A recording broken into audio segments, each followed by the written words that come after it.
Is it better to buy a large Android tablet in 2025, or should I choose a cheap laptop or an iPad instead? Well, POCO thinks it does make sense, and that's why they've released this POCO Pad M1 with a 12.1-inch screen, 2.5K resolution, 120Hz, and a huge 12,000 mAh battery, and 4 speakers with Dolby Atmos. And a price that usually stays below many entry-level iPads. In this video, we'll find out if it's truly the best value tablet currently. How does it look, sound, perform in games, and work with the official keyboard and case? And is it worth it compared to other options on the market? So you're at TechGround, make yourself comfortable because we're gonna put this POCO Pad M1 to the test forward.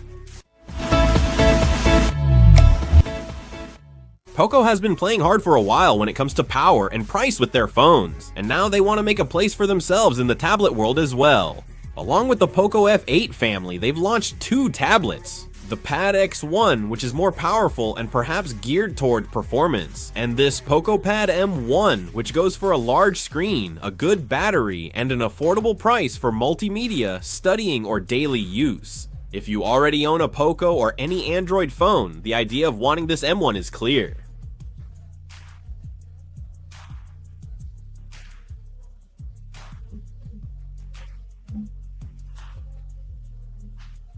M1 POCO Pad, M1 POCO Pad, POCO Pad, M1 POCO Pod, POCO Pod, POCO Pod, POCO Pod, POCO Pod. POCO, POCO Pod, POCO.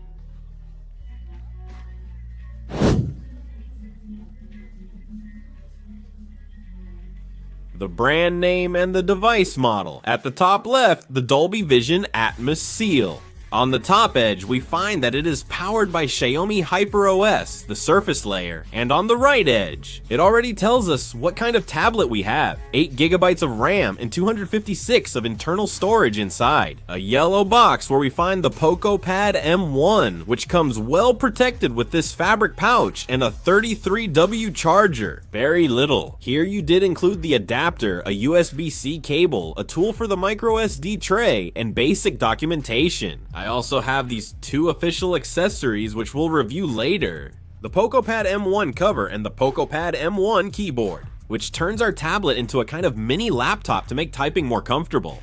First impression, it's solid, has a metallic finish, and is notably large and panoramic. It's heavier than a small tablet, but feels very high quality in your hand. POCO played it safe with the Pad M1's design, but it's honestly very well built. It has dimensions of about 27.98 cm, almost 28, a width of 18 cm, and a thickness of just 7.5 mm. Despite having a large battery, the weight is around 600 grams. It's not a very heavy tablet, it's a large tablet, more for use on a desk or sofa, better for resting it somewhere than for holding it in your hand with a case for a long time. The truth is, it's quite lightweight, but it's a large tablet. It has a unibody metal body with a nice feel and a pretty beautiful look. It's available in 2 colors, blue and the one I have here, gray. It doesn't feel cheap, no odd creaks, and the tablet never feels flimsy in your hand. But if you have greasy hands, be careful because you can leave marks on the back, on the edges. On the top edge, we have 2 sealed speakers here with Dolby Vision Atmos, and we find the lock and unlock button. This is assuming we have the tablet straight like this, with the top edge or right edge, the volume up and down buttons, 2 microphones, and the tray for the micro secure digital. On the bottom edge, we see 2 more speakers, so we have 4 stereo speakers. USB-C port with 33W fast charging and the 3.5mm jack. That's great, since not everyone always uses wireless headphones. You can also connect an external microphone.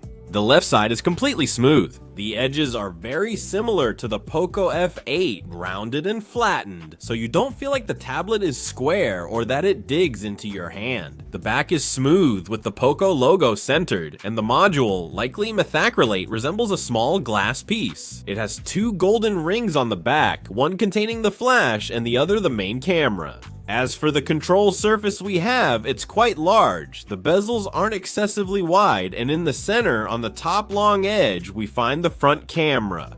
It's not a groundbreaking design, it's clean, functional, symmetrical, and well finished. There's little else to add. A pretty elegant job with this. On one hand, the official POCO case. This cover is very simple to use. It closes, it has the 3 flaps, and also, when you open it, the screen unlocks, and when you close it, it goes dark again. It has this little hook up here that's made of fabric leather, so you can put the pen, the stylus in if you want. To set it up, we have the option to make a small triangle with it, and the tablet will stay in this position so you can work, read, write, or do whatever you need with it. On the other hand, I have it over there. This is the keyboard, okay? I'm going to take it out of here. Well, to take it out is super simple. You just click and the tablet comes out directly. And on the other hand, as I said, we have this keyboard that also snaps in. It clicks, and it only has this position to place the tablet. It's very comfortable to work with. And this way, we're gonna have an independent keyboard with a good feel. It's a Bluetooth keyboard, it has a USB-C connection for charging, and it has its own battery. Here's a small button to quickly turn the keyboard on or off. I'm telling you, the key press is pretty quick. It works very well. It has enough distance to work comfortably and to have an extension.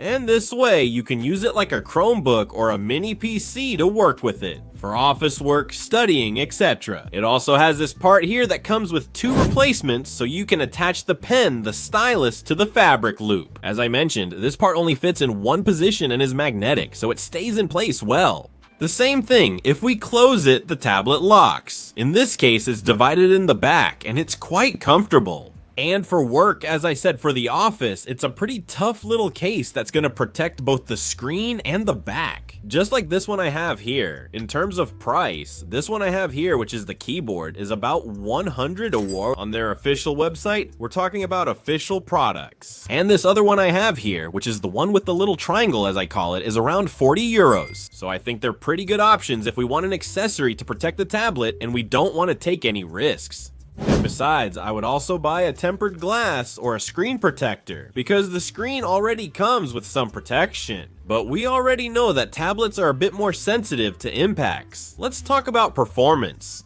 Let me remove this from here first, before anything else. The 12-inch screen with 2.5K resolution and 120Hz refresh rate is practically the tablet's standout feature. It's a large, spacious screen with the resolution I mentioned earlier. 2560 x 1600. It has a pixel density of about 249 pixels per inch. And the aspect ratio is 10:10. It's a little taller. We don't have a 10:9, so to speak.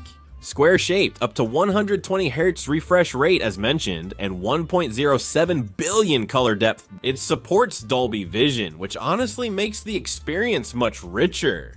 We typically have a brightness of about 500 to 600 nits in high brightness mode for viewing content using an in-plane switching liquid crystal display panel. However, it's not organic light emitting diode. What does this mean in real life?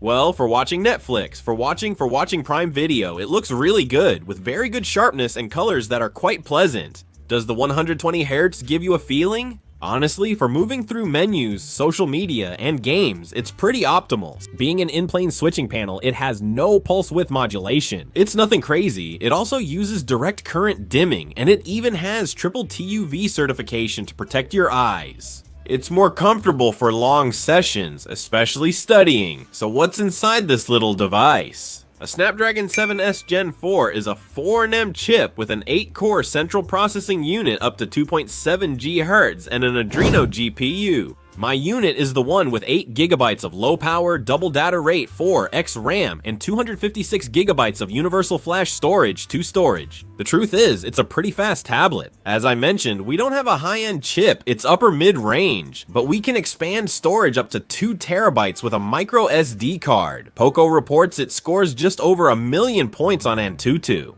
We've done our own benchmarks. Here are the test results so you can see its day-to-day performance. Browsing social networks, YouTube, email, and office tasks is smooth and problem-free. It's just what you need to work with it. Long sessions with multitasking, with open applications, floating windows, sharing processes with games. Well, you will notice a bit that it's not like a high-end device. It's not going to slow down or freeze, but you will notice that the tablet starts to get a little slower. As for games, we've tried the usual ones we always do, like Asphalt, Call of Duty, and the typical Marvel Battles game. Honestly, you can run them smoothly even at medium-high resolution. It looks great, but remember, it's a large tablet and my fingers aren't very long, and sometimes it's hard for me to reach certain interaction menus in the game. Quality is good overall. It runs smoothly at 60 frames per second, but max settings may cause some issues.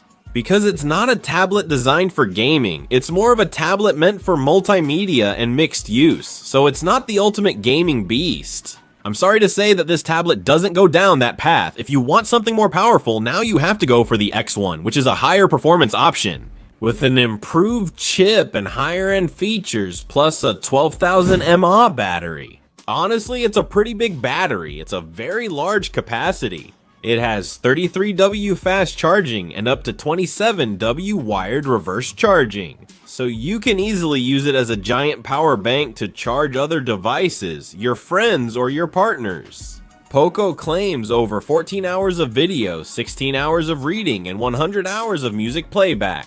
I've used it heavily for almost 2 days and still have 50% left. POCO claims a standby time of 83 days, but I think it's actually around 4 to 5 days on average. With reasonable use, it can last, which is pretty good for how thin this tablet is. The downside is obvious. 33W charging for such a big battery is going to be a bit slow. It'll take around 2 hours, maybe a little more, to charge from 0 to 100%. The idea is that with such a big battery, you won't need to charge it daily, so I don't see it as a major downside. Now let's move on to the audio section. Honestly, here we have 4 speakers, and the sound on this tablet is, I think, one of the most balanced in terms of audio in its price range when it comes to volume. POCO tells us that it can reach up to 300% more than the usual 100% bass level. It comes standard with the typical speakers, but I'm telling you, the sound is really good. There's also a 3.5mm ear jack for wired headphones or a microphone, and in practice, like I said, the volume is high enough to watch a show in the living room without any problem. It's a pretty rich sound, not like the typical cheap tablets that screech and sound tinny, and it has some separation thanks to the stereo. Watching a show will get clear voices and decent mid-range depth. It won't rumble, but it sounds clear. So if you connect some good headphones using a cable with this Dolby Atmos output, also for audio, you're gonna have a pretty good experience. As always, we're leaving you here with a sound projection so you can listen for yourselves.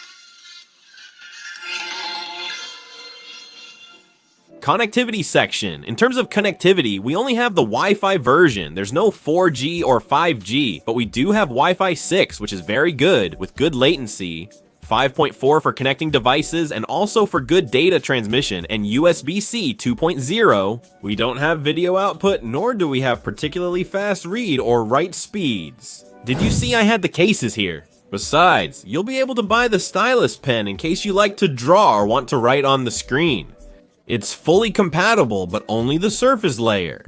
With HyperOS 2, you'll have interconnection with your phone, and you'll be able to practically control your phone from the tablet. Expand the screen with the home screen to use, let's say, your phone's apps directly on the big screen and also as a shared clipboard. And that means we have a pretty attractive POCO ecosystem, especially if we want to work in these kinds of shared connection environments. The Android version it comes with is version 15, but I'm not exactly sure how many updates POCO will guarantee in the long run.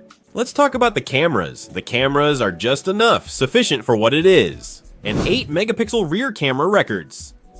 1080p at 30 FPS, suitable for scanning or occasional photos, and an 8 megapixel front camera also records 1080p at 30 FPS. It's designed for video calls, classes, meetings, and conferences. So don't buy this tablet thinking it's going to take amazing photos or shoot pro videos, because your phone will probably take better pictures than this tablet. Alright, but for Zoom, Meet, Teams, WhatsApp, and so on, it's more than enough. I'm indoors on set, recording at 1080p 30 FPS with the POCO Pad M1's S front camera. And I wanted to let you know to show you how it looks in controlled artificial lighting situations. Because if we're making a video call, we're more or less gonna have this kind of lighting. I think it's quite clear, it's more or less sharp, it doesn't generate a lot of noise, and it seems to handle changes in lighting well. I'm going to stand here under the light to see how it handles contrast. It doesn't seem too bad. Now, it's the turn of the front camera of this POCO Pad M1 1080p at 30 frames per second arm fully extended. Let's see how it handles contrast. The dynamic range here against the light seems to capture the blues pretty well. It doesn't blow out the background or my face, and it doesn't seem to add any texturizing effect either. It's strange to see the sun like this now. Well, it seems good. I'm holding it with both hands since it's big, but that's the result. Judge for yourselves how it looks and sounds. POCO Pad M1 rear camera records up to 1080p at 30 fps. Here's how it looks and sounds. Stabilization is good, though it shakes a bit when moving. But the colors and the depth of contrast and dynamic range seem to work pretty well. Front camera of this POCO Pad M1, it's nighttime. I'm speaking quietly in case the neighbors are asleep. 1080p, 30 FPS, artificial light from the street lamp. Let's check the dynamic range. It's pretty good. It's a bit chilly, so let's step into the darkness here so the light doesn't hit us. Honestly, the stabilization is amazing. The quality isn't top notch, but it's good, even in low light. With light. Light. You can decide for yourselves, but I think it's a good camera despite being a tablet. POCO Pad M1 rear camera, 1080p 30 FPS. This is how it looks and sounds. We have pretty much the same quality as with the front camera. But well, as I was saying, it's not for doing anything crazy or expecting much higher quality from a tablet. But well, this is how it looks and sounds, and it seems like the stabilization isn't bad at all, so yeah. In conclusion, the main strengths are the large 12.1-inch 2.5K 120Hz screen, perfect for streaming, studying, or casual gaming. A huge 12,000 mAh battery with long life, 4 decent speakers, and a 3.5mm jack input. I like that it's still included in devices, and the good thing is that we can also expand the memory with a microSD. As for the design, it's very nice, elegant, just a simple tablet. It doesn't have any lights or special finishes here, very aesthetic, and well, a case and tempered glass are necessary if we don't want the screen to break if it accidentally falls at some point. It's priced well on its website, about $230 to $240, but the price may vary with offers and where you buy it.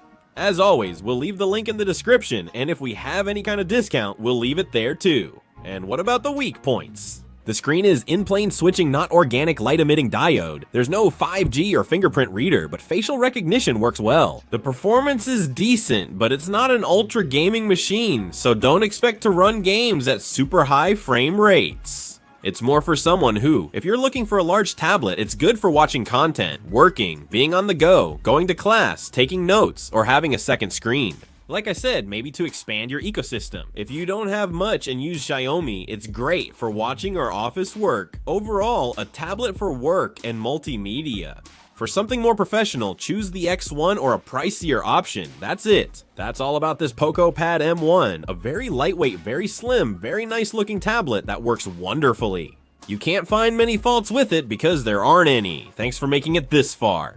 If you have questions or comments, leave them below and we'll respond to everyone. I'd like to know what you would use it for and how you would use it in your daily life. So without further ado, I'll say goodbye for now. Thank you all, hugs, and of course may technology be with you. Bye.